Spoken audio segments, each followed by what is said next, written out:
Sejam todos bem-vindos. Mais uma vez, estamos aprendendo que a maior necessidade nossa é exatamente essa: ser semelhante ao Salvador. É tempo de buscar isso, é tempo de ser santo, mas sabendo que, ou lembrando que, ser santo, ser chamado de cristão, ser de fato um cristão semelhante ao Salvador, ao Messias, tem um preço. E esse preço não é barato. É um preço de perseguição, de rejeição, de ser defamado, é um caminho solitário. A gente tem visto tudo isso através do relato, né? Do relato dos mártires, sobre a perseguição lá nos primeiros séculos. Então a gente percebe que a coisa realmente necessita de um preparo para passar por isso e ter a vitória no final. Para amar a Cristo, né? Servir a Cristo é pagar um alto preço.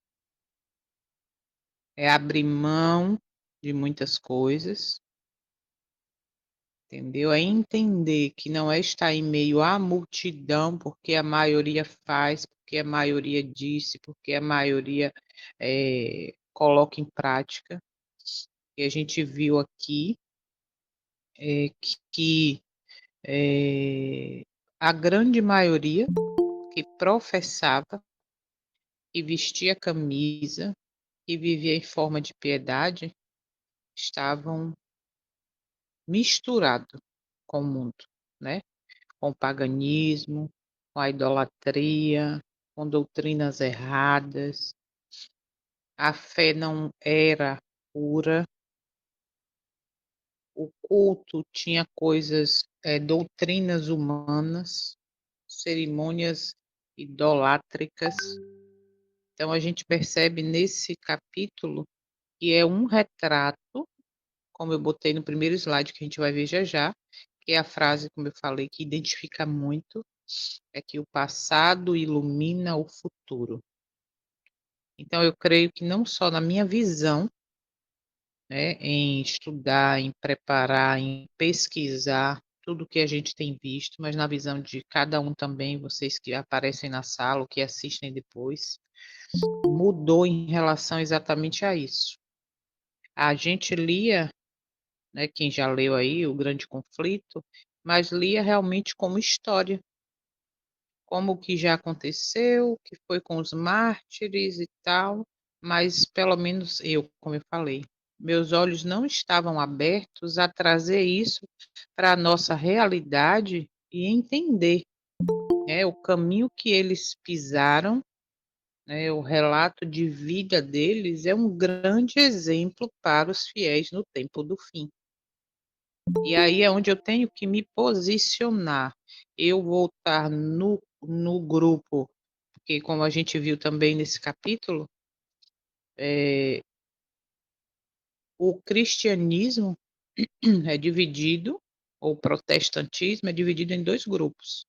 Os que de fato querem viver a verdade da luz que tem, e os que acham que é um absurdo, que não precisa, que é extremismo, por aí vai. Então esse final do capítulo, como foi também o final do primeiro capítulo, a gente percebe que é uma repetição, sabe, uma repetição de advertência, uma repetição de para nos encorajar, para nos reconciliar. Então a gente vê isso aqui claramente. E hoje nós vamos terminar este capítulo, que vai do parágrafo 21 ao parágrafo 24. Neste capítulo, a gente teve aí 11 citações bíblicas. No capítulo anterior foram 40, nesse a gente teve 11. Então, é uma leitura que deve ser feita com com aquela frase do hino que a gente sempre usa aqui. Abre, Senhor, os olhos meus, porque a partir dessa desses detalhes que nós estamos enxergando, que eu creio que o Eterno tem nos mostrado, vai fazer uma grande diferença, ou está fazendo já uma grande diferença de agora em diante. Quando o ano que vem, ou sei lá quando, vamos ler Grande Conflito novamente. Ah, mas não tem mais internet para a gente assistir o vídeo, mas agora a gente já tem o quê? A instrução. A gente já tem a luz. E aí a gente pega esse livro que está aí, risque, marque, anote, sabe? Para você poder ter essa luz sempre, tá bom? E não precisa apenas decorar, porque tem gente que diz, já li não sei quantas vezes que eu quero decorar, eu quero que na minha cabeça. Não, o propósito não é esse. O propósito é tirar lições de preparo para o fim que nós estamos vivendo, que nós estamos vendo, tá bom? Então vamos orar para a gente começar, porque aqui foi apenas a introdução. Vamos lá então. Santo e eterno, maravilhoso, estamos nesse momento, Pai Santo, te agradecendo por essa oportunidade, pedindo mais uma vez, neste dia, abre, Senhor, nossos olhos, abre para que possamos enxergar a tua vontade, contemplar a tua face para assim sermos transformados, para que, de fato, de verdade, possamos ser semelhantes, ter o caráter semelhante ao teu. E, na verdade, quando tivermos esse caráter transformado, como diz o testemunho de Jesus, aí Cristo virá para resgatar os seus. Que nós possamos, como teus filhos, não filhos rebeldes que vivem em teimosia, mesmo sabendo, mesmo enxergando a tua vontade, mas queremos ser filhos obedientes. Após aceitar a graça, o presente da graça que nos garante a salvação, por acreditarmos nessa salvação, nós queremos obedecer. Nós queremos, como no livro lá, Patriarcas e Profetas, viver em estrita obediência. Porque só existem dois extremos, dois grupos em todo o tempo, a gente sempre viu isso. E queremos estar no grupo daqueles que estarão se preparando, daqueles que, preparados pelo teu poder e força, receberão o Espírito Santo como chuva serôdia abundante, a plenitude, para assim dar o alto clamor. Nos ajuda, nos mantém firme, dá-nos condição de produzir as características do fruto do Santo Espírito, que é mansidão, domínio próprio, amor, benignidade. Nos ajuda. Nós não queremos apenas ter uma característica, ter a aparência em forma de piedade, vestir a camisa da religiosidade, sem de fato fazer a tua vontade. Nós queremos, por favor, nós permitimos que o teu Santo Espírito nos transforme, nos ajude a tomar decisões conscientes de que precisamos mortificar o eu. Em todas as áreas da nossa vida, no comer, no beber, no vestir, no falar, no pensar, no assistir, no ouvir, nos ajuda. Queremos de fato contemplar de verdade a tua face, para assim sermos transformados. E agradecemos por essa oportunidade de misericórdia, que neste dia, que para nós é desconhecido, que está amanhecendo, possamos valorizar essa misericórdia que nos está sendo concedida hoje, fazendo as escolhas do caminho eterno, do caminho do céu. Obrigada, Pai Santo, por esta oportunidade. Visita mais uma vez cada família aqui representada, os que já chegaram na sala, os que vão chegar depois, os enfermos, os que vão assistir esse estudo depois, as famílias enlutadas, os que estão se recuperando de cirurgias. Ontem mesmo eu soube que um primo estava fazendo uma cirurgia de coração. Então, nós só temos que te agradecer essa oportunidade e te pedir: continua, permanece, não nos deixa nos afastar de ti. Esse é o nosso pedido hoje, com perdão de todos os nossos pecados. Em nome do teu Filho, teu único Filho, o Messias, fala conosco mais uma vez. Amém.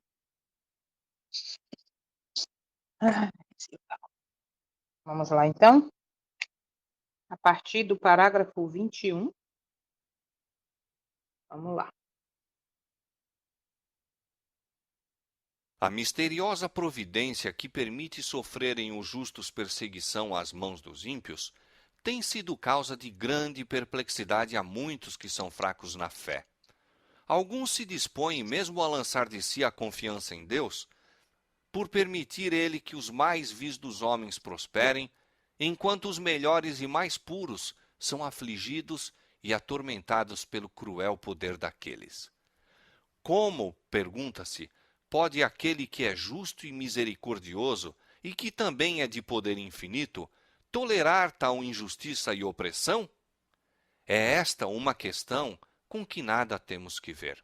Olha que interessante. Quantas vezes a gente pensa assim, né? Ouve assim, alguém comentar, olha ali, ó, fulano vive aí no mundo, não tá nem aí, olha como é próspero, olha lá a condição de fulano, é casa boa, é sítio, é casa de praia, é carro do ano, é toda coisa, e eu aqui seguindo a Cristo, olha a minha condição. Olha o que diz aqui. A misteriosa providência que permite que o justo sofra perseguição da mão do ímpio, tem sido causa de grande perplexidade para muitos que são fracos na fé. Olha, alguns estão mesmo prontos a rejeitar sua confiança em Deus, porque ele permite que os homens mais vis prosperem, enquanto os melhores e mais puros são afligidos e atormentados por seu cruel poder. Tem uma pessoa que eu dei estudo bíblico, ela mora em São Paulo. E aí a gente conversa muito e tal. Aí eu tinha um tempinho que eu não tinha encontrado ela. Aí eu lembrei, achei um louvor e mandei para ela.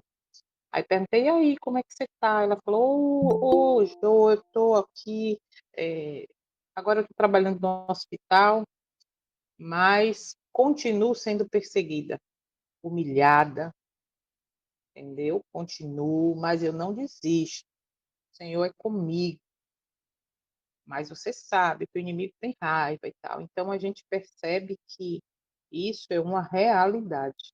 Mas não, ó o que diz aqui, aquele que é justo e misericordioso, que também é infinito em poder, tolerar, como pergunta se pode aquele que é justo e misericordioso e que também é infinito em poder tolerar tal injustiça e opressão.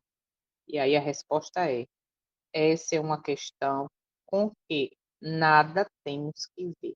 Não cabe a nós procurar justificativa. É por causa disso, é por causa daquilo. É a misteriosa providência que permite. E confiar como os mártires está dentro disso também. Né? Porque permitiu lá o povo que estava fiel passar por isso tudo. Eu que estou querendo viver de fato, forma de piedade, a vontade do eterno, estão me perseguindo, estão me difamando, estão me destruindo minha reputação. Aí a resposta é: essa é uma questão com que nada temos a ver. E se ficarmos nessa indagação, isso mostra o quê? Que somos fracos na fé. Olha isso. Vamos lá. Deus deu suficientes evidências de seu amor e não devemos duvidar de sua bondade por não podermos compreender a operação de sua providência.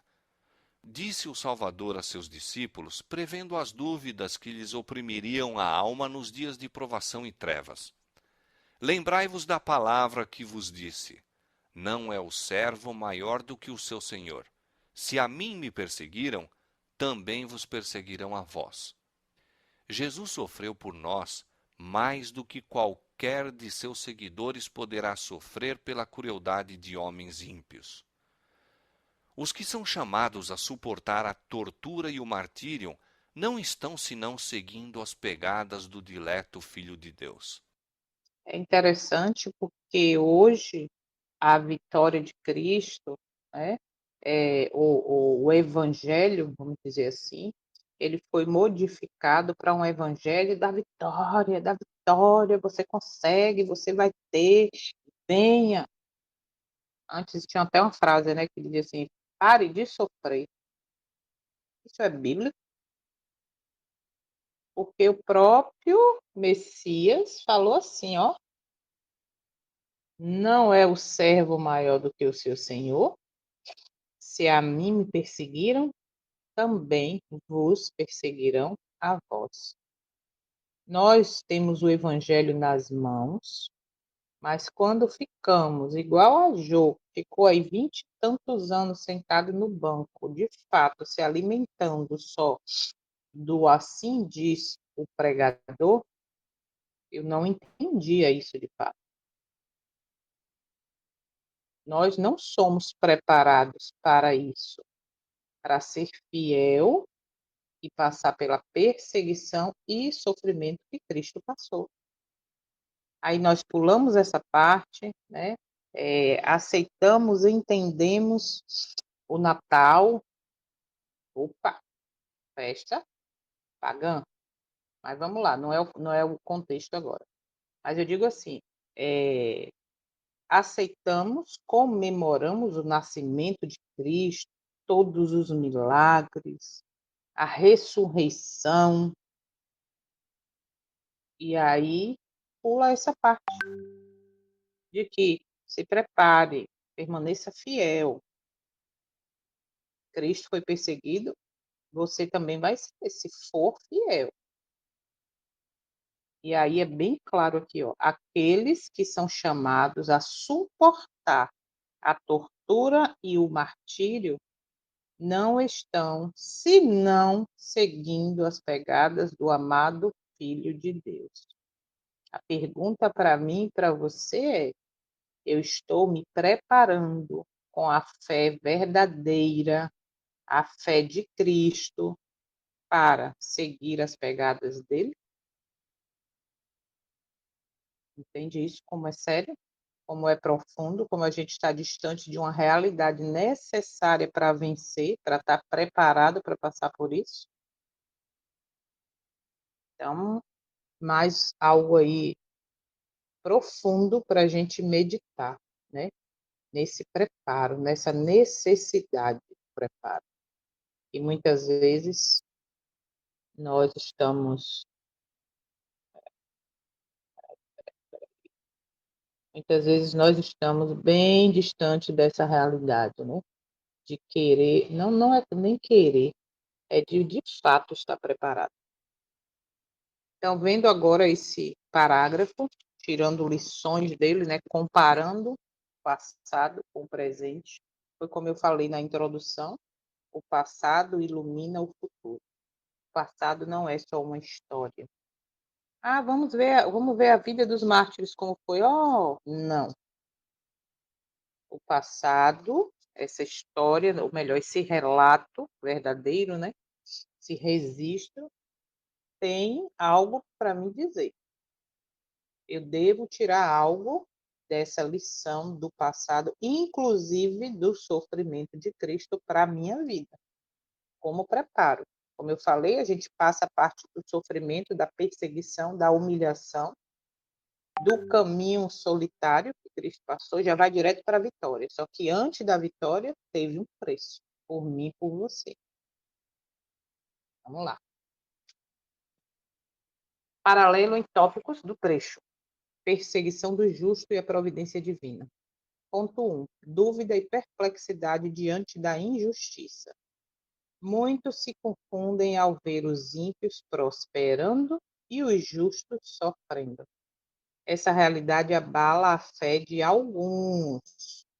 levando-os a questionar a justiça e o poder de Deus. Olha isso. Questionamento humano limitado. Dentro de tudo, né, que o justo passa, surge a pergunta: como Deus pode permitir que os maus oprimam os bens, que fulano, que é uma pessoa tão boa, passe por isso? A resposta bíblica é clara. Não cabe a nós compreendermos todos os caminhos da providência divina. Nós nunca vamos entender. Então, cabe o quê?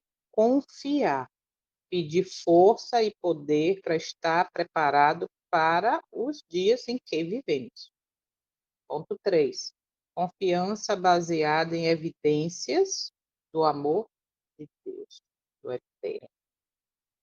Ele já deu provas suficientes de seu amor e nossa confiança nele não deve depender da compreensão total dos seus atos. Vou contar só uma coisa aqui rapidinho. Tem uma irmã nossa que o marido dela caiu do telhado da casa. Eles estavam construindo a casa e aí ele foi tirar uma madeira de uma viga, acho que foi da laje, enfim. Desequilibrou, caiu de cabeça no chão. E aí ficou internado. O resumo, faleceu. Mas antes de falecer, se eu não me engano, não lembro bem exatamente, ele passou 8 dias em coma. E a irmã, a esposa, ela conta logo um tempo depois do falecimento dele e tal, ela contou algo que eu nunca esqueci. Ela dando testemunho na igreja. Ela falou assim: enquanto esse nome dele estava em coma, eu ficava orando, orando, orando e pedindo a Deus que fizesse um milagre, que ele saísse do coma, e o milagre, Ailton, pronto, e o milagre que ele fizesse, ou que ele saísse do coma, porque era um milagre, que Deus operasse um milagre. Eu fiquei ali 8 dias, e foi depois. E eu contei até para ela um dia desse, que ela estava internada no hospital, e aí eu contei para ela que eu nunca esqueci disso. O que acontece? Ela disse que ficou ali pedindo um milagre. E o milagre, na visão dela, era que Ailton saísse do coma e voltasse, né, para a vida, vamos dizer assim, para casa. E aí ela disse que o milagre não aconteceu na visão dela. Naquele dia, para ela, quando disse Ailton morreu, Neilton, acho que enfim, é um negócio desse assim, morreu. Aí ela disse que, nossa, cadê o milagre que eu pedi? É adventista, né? Cadê o milagre que eu pedi? Cadê? Porque Deus deixou isso acontecer. E aí ela foi refletir. E dias depois da morte do esposo, meses depois, ela dando testemunho, ela falou: ali eu entendi. O milagre, na minha visão, era ele ter, ou ele sair do coma, independente da condição que ele iria viver no resto da vida dele, mas que ele voltasse para casa.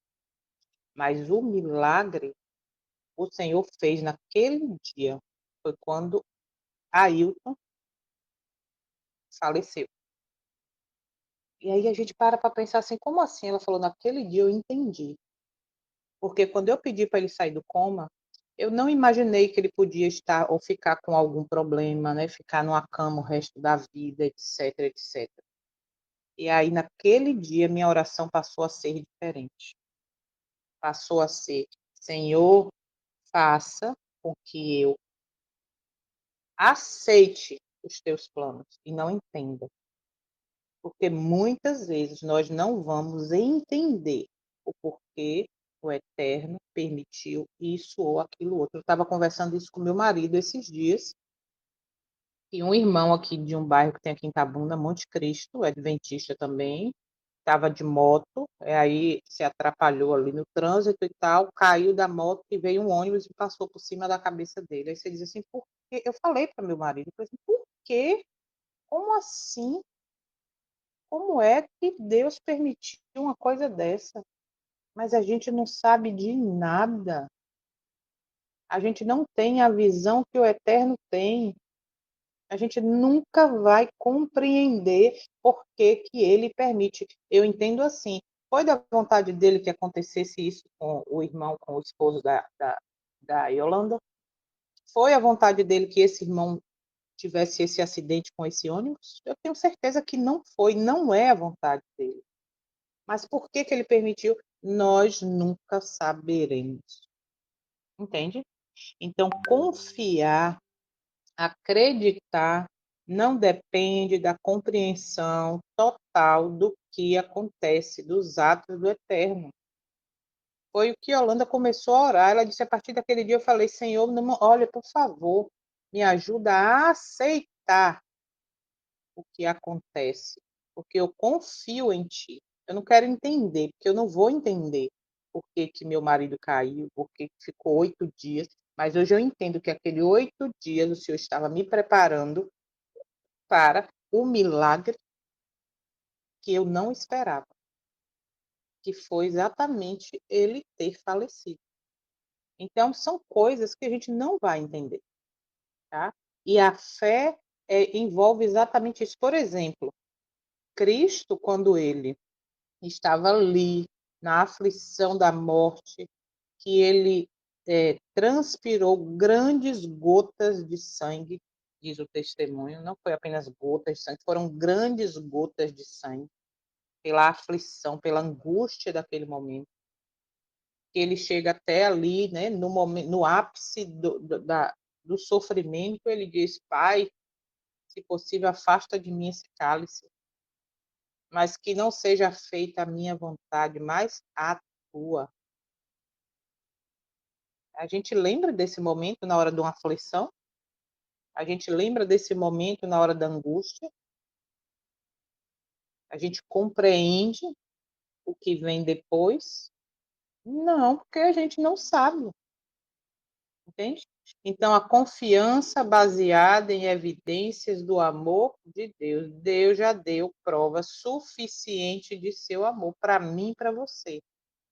Quando seu filho veio, morreu, antes de morrer, passou por aquilo tudo, chegar a morrer, morte de cruz. Eu vi uma mensagem um dia desse, eu não sei se eu mandei para a Soninha ou para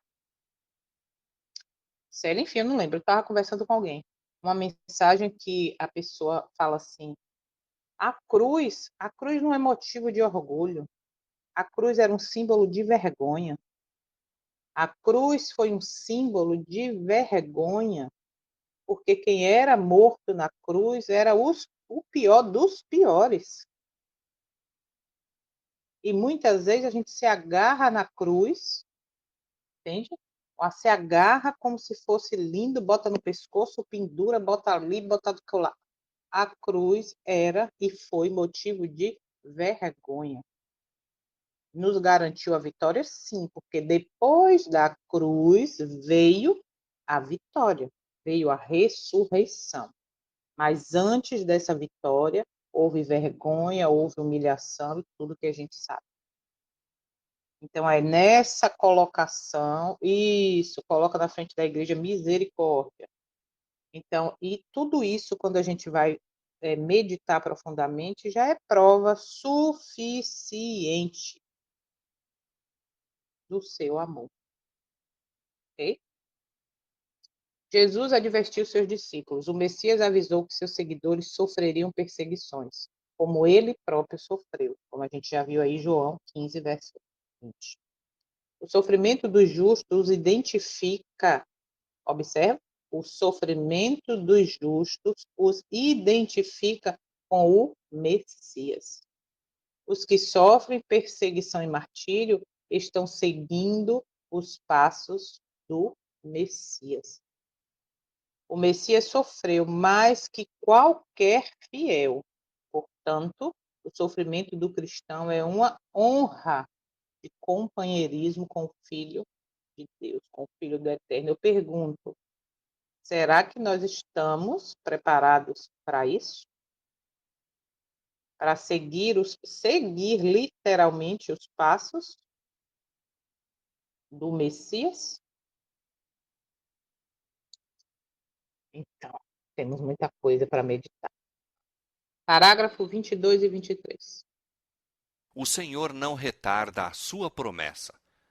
Ele não se esquece de seus filhos, nem os negligencia, mas permite que os ímpios revelem seu verdadeiro Ó, caráter, para que ninguém que deseje fazer a sua vontade possa ser iludido com relação a uhum. eles.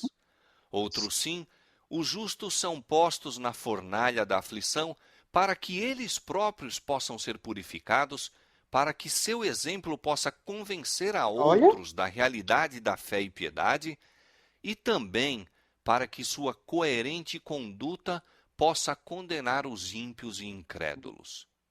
Deus permite que os ímpios prosperem e revelem inimizade para com ele, a fim de que, quando encherem a medida de sua iniquidade, todos possam, em sua completa destruição, ver a justiça e misericórdia divinas. Apressa-se o dia de sua vingança, no qual todos os que transgrediram a lei divina e oprimiram o povo de Deus receberão a justa recompensa de suas ações, em que todo ato de crueldade e injustiça para com os fiéis será punido como se fosse feito ao próprio Cristo. olha isso. A destruição do ímpio não é uma, como é que diz assim, não é um retorno ou a vontade, né? Um retorno não é a vontade extrema no sentido de que isso vai acontecer porque Deus quer, que o eterno não. Ele não quer, ele não queria. Eu gosto de uma frase que o pastor Gilson Gritner, eu acho que é assim que fala sobre o nome dele, uma vez falou quando ele estava lá no NASP, que a destruição, acho que tem até no testemunho também, né, no Espírito de Profecia, que a destruição do ímpio para o eterno é algo estranho. Ele não criou o ser humano para destruir depois. Entende? Então é algo estranho essa destruição, esse fim. E a gente vê isso aqui claramente. E este fim, tá como aqui, como diz aqui, o dia da vingança se apressa, mas foi por quê? Porque a pessoa escolheu transgredir, viver em aberta transgressão à lei. Escolheu descer, baixar a norma, entende? E aí tem um preço. Por isso que temos que conhecer os dois lados, para entender que a destruição do ímpio no final é o retorno da escolha que ele fez, entende? Mas que é a vontade do Eterno fazer isso? Não. O que, que diz a palavra? Ele não quer que ninguém se perca, mas que todos cheguem ao arrependimento. Se a gente entender isso, vai ficar mais fácil, ok? Vamos aqui ver o comentário, então, desse parágrafo 22 e 23. O propósito do aparente atraso de Deus. Deus não se atrasa nem esquece. A promessa dele não está retardada, como diz 2 Pedro 3,9.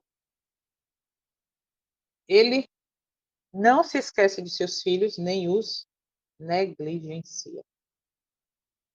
Permissão para revelar o verdadeiro caráter. Observem. Deus promete que os ímpios revelem quem realmente são. Com que objetivo? Que ninguém sincero seja enganado ou iludido a respeito do caráter dos maus. Olha que interessante isso. Eu não tinha refletido desse modo. Ele permite que os ímpios revelem quem realmente são. Permite, tá? Que os ímpios revelem quem realmente são, para quê? Para que ninguém sincero seja enganado ou iludido a respeito do caráter dos maus. A fornalha da aflição para os justos. Os fiéis são provados por meio do sofrimento, com três propósitos. Como assim? Purificação pessoal, para que sejam refinados como ouro. Lembra? Já teve até uma lição há anos atrás aí da Escola Sabatina falando sobre isso. Testemunho visível, para que sua fé sirva de convencimento para outros. Olha que importante isso. E a condenação aos ímpios, sua conduta coerente expõe e condena os incrédulos. Esse testemunho visível, eu lembro que um tempo, tem anos isso, eu não era nem adventista ainda, e aí eu fui fazer uma visita no hospital com minha mãe, a uma vizinha nossa na época, e aí essa vizinha estava com câncer em fase terminal, e a gente foi lá fazer essa visita.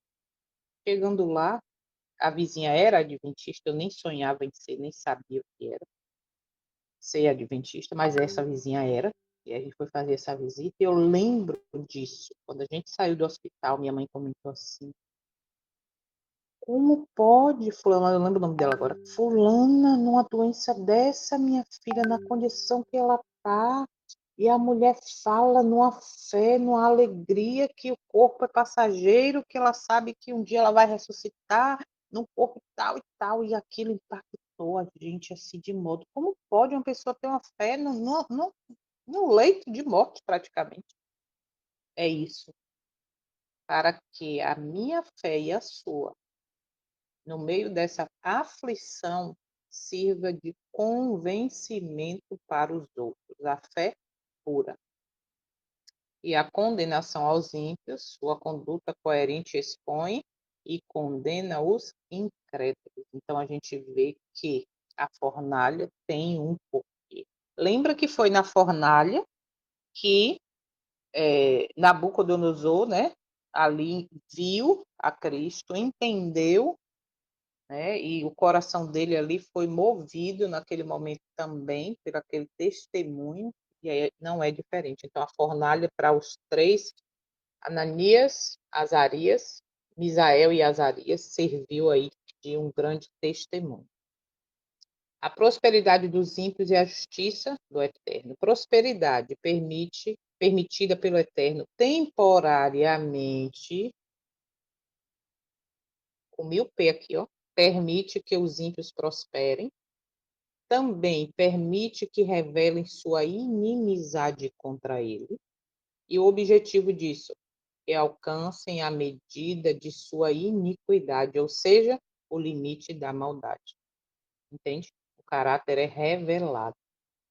A justiça manifesta na destruição final.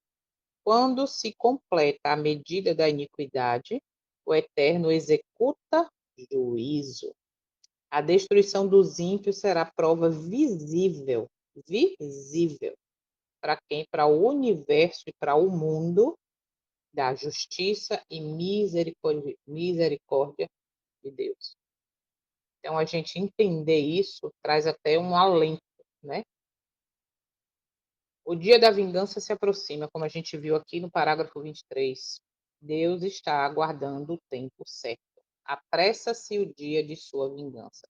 Todos os que transgrediram a lei divina, oprimiram o povo fiel, receberão a justa recompensa por seus atos.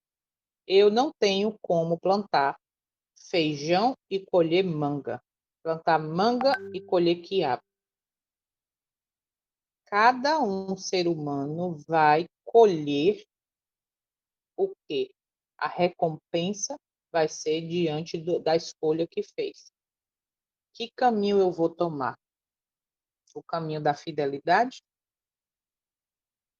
ou o caminho do mundo? Um pouco aqui, um pouco ali, um pé cá, um pouquinho aqui. Você entende?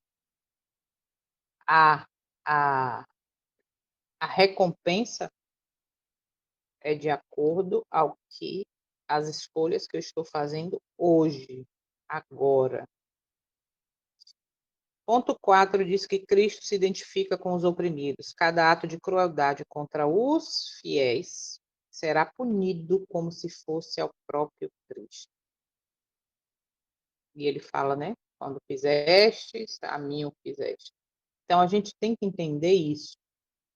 Se eu digo, ou eu estou me preparando para dizer, como o apóstolo disse, já não vivo eu, mas Cristo vive em mim, eu tenho que entender que vem opressão, perseguição, humilhação.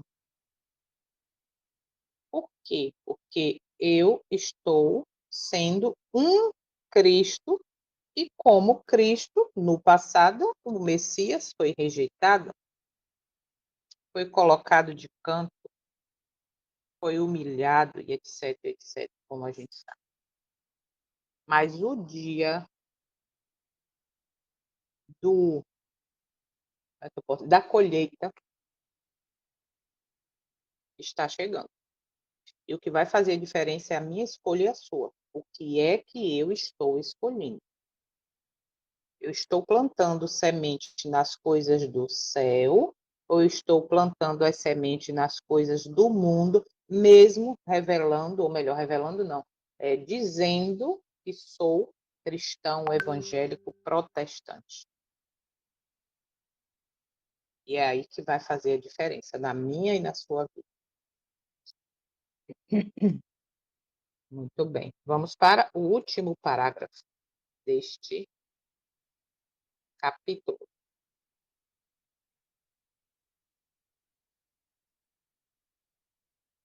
A outra questão mais importante que deveria ocupar a atenção das igrejas de hoje. O apóstolo Paulo declara que todos os que piamente querem viver em Cristo Jesus padecerão perseguições. Por que é, pois, que a perseguição, em grande parte, parece adormentada? A única razão Olha, é que a igreja se conformou com a norma do mundo olha, e, portanto, não suscita oposição.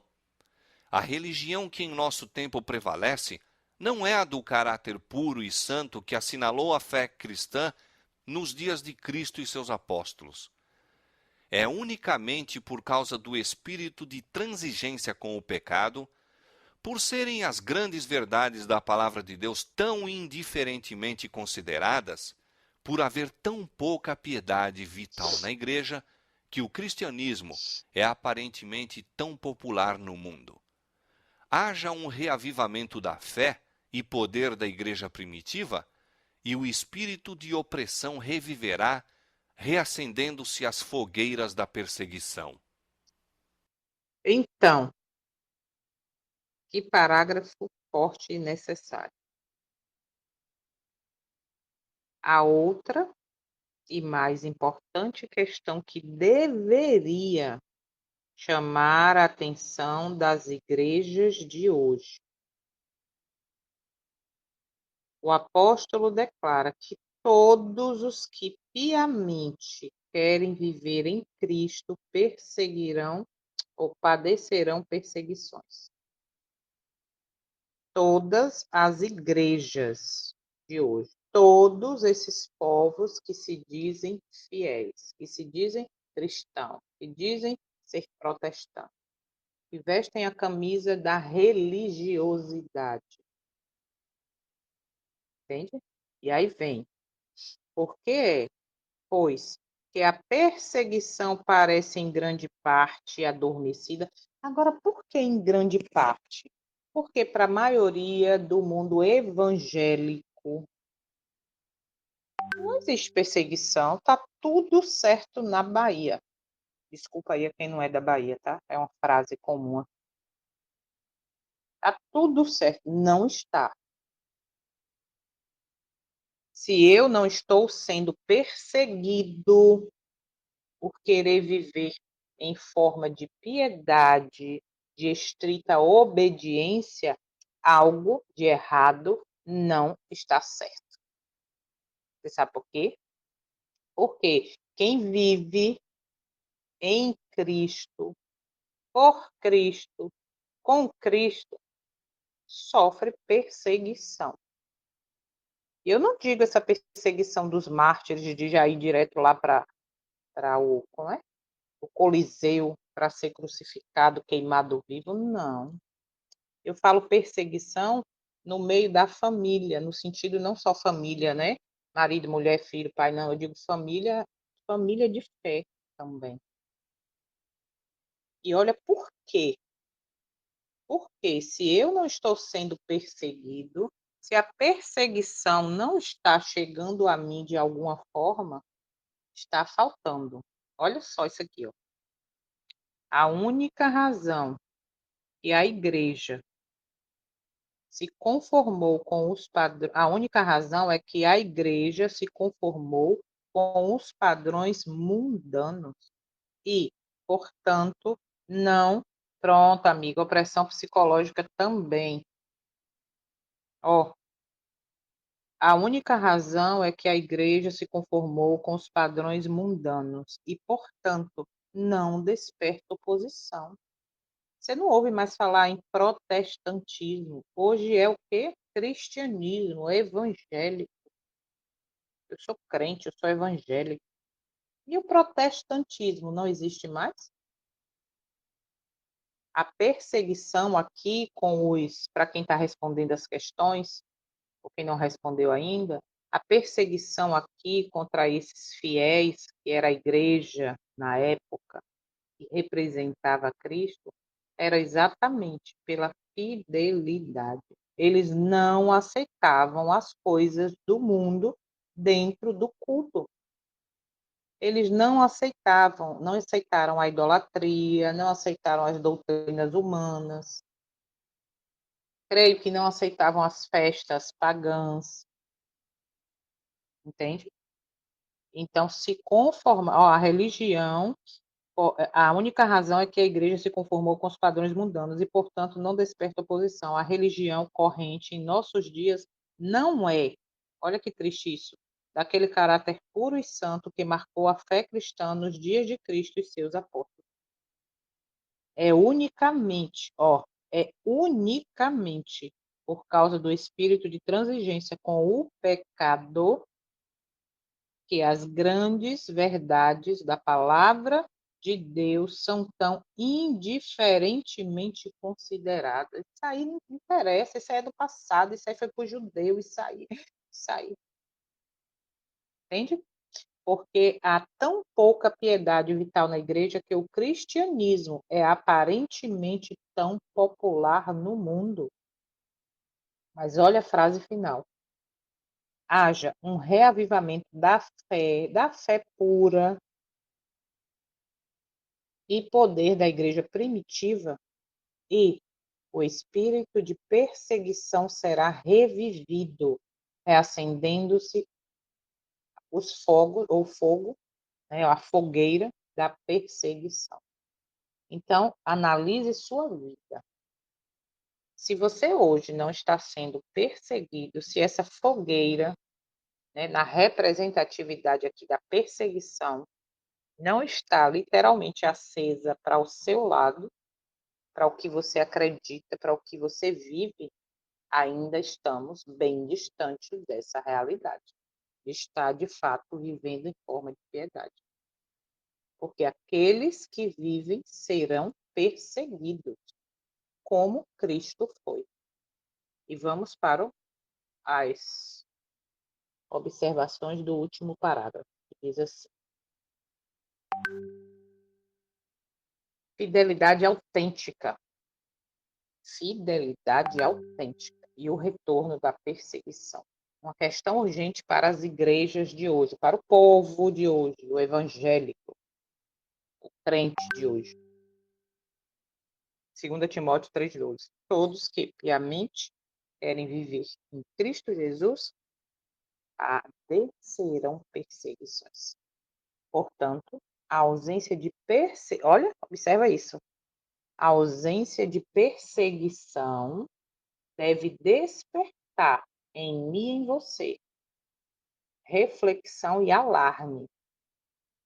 Está tudo certo, estou participando de tudo, estou sendo amada, estou sendo aceita no grupo onde eu estou convivendo, ninguém fala mal, está tudo certinho. Algo deve ser mudado. É um alarme. Examine sua vida, os seus passos, o que você está fazendo. Por que a perseguição parece adormecida hoje?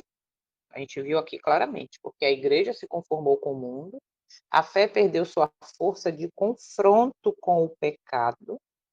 Lembra que a gente viu aqui que a vida de piedade verdadeira que os primeiros cristãos ali, os mártires, viviam, quem vivia em pecado não gostava de estar perto deles, não. Porque a vida de pureza já mostrava onde estava o erro. Não precisava nem da pessoa falar, você está errado, você... Não precisava apontar, não. O próprio testemunho e a pureza da vida já apontava. E aqueles que vivem em pecado não gostavam de estar perto. Então, por que que essa perseguição parece adormecida? Por quê? Porque a fé perdeu sua força de confronto com o pecado. Não é a fé pura, não é a imuná pura. Não é a fé de Cristo, do Messias, não é.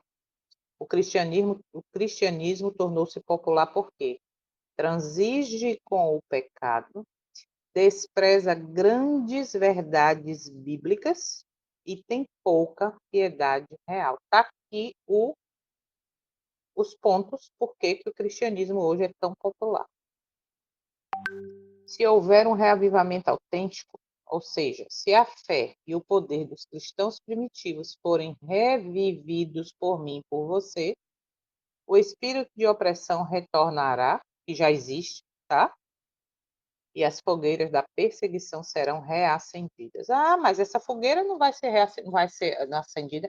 Não é literalmente só a fogueira acendida, não. Porque a perseguição já existe. E essa fogueira, dentro, não literal, mas ela já está acesa. Já está acesa para alguns que querem viver em forma de piedade, vivendo a vontade do Eterno, de verdade. Apelo à fidelidade e vigilância. Ser fiel hoje exige coragem para não se conformar. Se conformar com as doutrinas erradas, se conformar com doutrinas humanas, se conformar com a forma de culto errada, se conformar com comemoração de festas pagãs, se conformar que o sábado é um dia para ser comemorado, dia disso, dia daquele outro, se conformar que eu não preciso fazer reforma de saúde porque a misericórdia é grande e ele vai me salvar de qualquer jeito. Entende? Então a gente tem que entender que ser fiel exige coragem para não se conformar com todas essas coisas que, no fundo, sabemos que está desagradando. E outra, muitas vezes nem sabemos, até ter um momento desse aqui de reflexão. Porque eu creio que muitos aqui, viveram anos fazendo coisas que desagradavam ao céu, achando que estava fazendo o que era certo, como Paulo, que perseguia e matava os cristãos achando que estava fazendo algo que agradava a Deus. Até literalmente ele cair do cavalo, e aí vai Cristo e pergunta: por que me persegue? Agora é interessante, como a gente viu já, que ele perseguia quem? O cristão. Né? Por que me persegues, Paulo? Então, perseguindo o cristão, estava perseguindo o próprio Cristo. Mas é exatamente nessa oposição que o cristão autêntico ele não será amado pelo mundo, será provado e perseguido pelo mundo. Que mundo? Mundo lá fora que não. Começa a perseguição da família. É assim? Família da fé, família literal. Mas é exatamente nessa oposição que se revela a verdadeira fé, a fé pura do Messias, a fé de Cristo, ok? E para finalizar, a gente vai usar com certeza muito aí para frente é isso aqui. A indiferença em face do dever é crime, e a neutralidade é um conflito moral, e a neutralidade em um conflito moral é traição a Cristo. Hoje estamos aqui para decidir, no final deste capítulo, que caminho eu vou tomar. Me conformar com tudo, achar que, não, vou ficar aqui neutro, estou fazendo minha parte, eu sou fiel, eu faço tudo certinho, mas continuar entendendo que está participando de coisas que não agradam ao céu, não tem nada a ver, porque eu estou fazendo, não fui eu que fiz isso, não fui eu. Eu só estava ali sentadinho, quieta, dizendo amém. Ué, mas eu dizendo amém, eu não estou participando? Não estou sendo conivente? entende? Então, esta citação que a gente vai ler lá adiante, que está na página 606, na versão aqui, né, de 1911, está no contexto do último chamado do Eterno ao mundo, quando as mensagens angélicas de Apocalipse 14 estão sendo proclamadas. O testemunho ensina que, em momentos de definição espiritual, tentar ficar neutro é, na prática, tomar o lado errado. Isso aqui a gente já viu e a gente repete por quê? Porque a repetição é uma maneira também que o Eterno trabalha para fixar em nossa mente informações importantes. Porque a repetição, ele deu os 10 mandamentos, depois Moisés lia várias vezes ali nos momentos de convocação santa, depois Josué leu. Então, a repetição faz parte do processo de ensinamento, faz parte da pedagogia do Eterno para mim e para você.